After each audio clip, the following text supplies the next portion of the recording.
know there are a lot of families out there who have kids with special needs who don't get a lot of support. We have a really unique skill set as a contracting company. We decided as a family-oriented business that we should focus on families with kids who need help.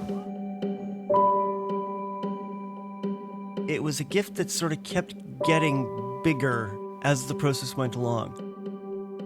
The idea initially was that Horizon was going to come in and help make some changes to the unit we were in to help make the space better for Corvin.